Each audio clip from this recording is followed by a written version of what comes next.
kita sudah belajar bagaimana aplikasi layar. Selanjutnya pada kali ini seperti yang saya janjikan bahwa kita akan praktek menggunakan salah nih si operasi stressor sih. Jadi selanjutnya terus Udah obat ya Bang ya? Santai-santai. Pada video sebelumnya kita sudah membahas tentang application layer. Selanjutnya pada video kita kali ini kita akan membahas layer yang kedua yaitu transport layer. Jika di application layer tadi kita memiliki banyak sekali contoh-contoh seperti HTTP, kemudian tadi saya jelaskan tentang SMTP dan POP3. Ada IMAP, kemudian ada biasanya SSH. SSH itu digunakan untuk meremote suatu router atau server. Kalau teman-teman belum mengerti apa itu SSH, nggak apa-apa, santai aja, nanti kita pelajari. Tapi yang jelas saya ingin menunjukkan bahwa di application layer itu banyak sekali contoh-contohnya. Nah, sedangkan di transport layer itu hanya ada dua yang sering digunakan, yaitu TCP dan UDP. Nah, layer sebenarnya apa sih fungsi dari transport layer ini? Transport layer ini memberikan servis ke application layer, salah satu servis yang disediakan oleh transport layer khususnya protokol TCP. Jadi sekali lagi bahwa di transport layer itu ada dua, ada TCP dan UDP. Nah, salah satu servis yang diberikan oleh TCP itu adalah error recovery mechanism. Untuk error recovery kemudian apa yang disediakan oleh UDP? Ini. Mbak. Kemudian apa Mbak? Intinya. Apa yang disebut? Oh Mbak, ulang ide berarti? Tuh, kayaknya di semua.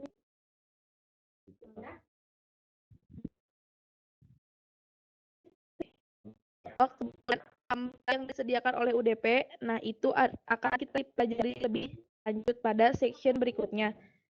Jadi di sini saya akan menjelaskan satu servis yang disediakan oleh TCP yang sangat mudah untuk dipelajari, biar teman-teman nggak terlalu bingung dulu. Oke, sekarang kita pelajari cara kerja error recovery mechanism yang disediakan oleh TCP. Jadi ini salah satu ilustrasinya. Ilustrasinya di sini contohnya adalah ketika suatu klien melakukan request ke website.com. Jadi ini menggunakan HTTP juga ya. Jadi ini sama dengan contoh yang sudah kita bahas di application layer. Jadi suatu saat klien melakukan request ke website.com, kemudian request tersebut sampai ke web server. Dan web server akan melakukan respon atau reply. Nah, respon yang diberikan oleh web server kalau di application layer, tadi kita hanya punya data dan HTTP header. Nah, sebenarnya pada transport layer ini, dia nanti akan menambahkan TCP header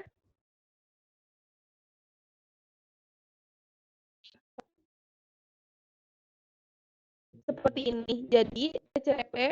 Jadi ada TCP sekuensi 1, sekuensi 2, sekuensi 3. Sekuensi di sini artinya urutan aja ya. Jadi urutan 1, 2, 3 seperti adalah bisa saja respon yang diberikan oleh web server kalau di tengah jalan. Mungkin jaringannya itu overload. Artinya sudah banyak banget komunikasi di dalam jaringan, akhirnya bandwidth-nya nggak mencukupi. Dan bisa saja satu respon ini hilang di tengah jalan. Jadi contohnya, di sini respon sekuensi yang kedua itu nggak sampai ke klien. Nah, jika terjadi suatu hal seperti ini, maka klien nanti akan mengirimkan request lagi meminta respon dari sekuensi 2. Jadi, kalian akan melakukan request ke web server. Hai web server, tolong kirimkan data dengan sekuensi 2 dong. Saya nggak terima nih. Misalnya seperti itu. Nah, nanti web server akan mengirimkan ulang. Nah, ini adalah bagaimana error recovery mechanism bekerja pada protokol TCP. Jadi, memastikan agar semua data itu benar-benar terkirim dengan baik.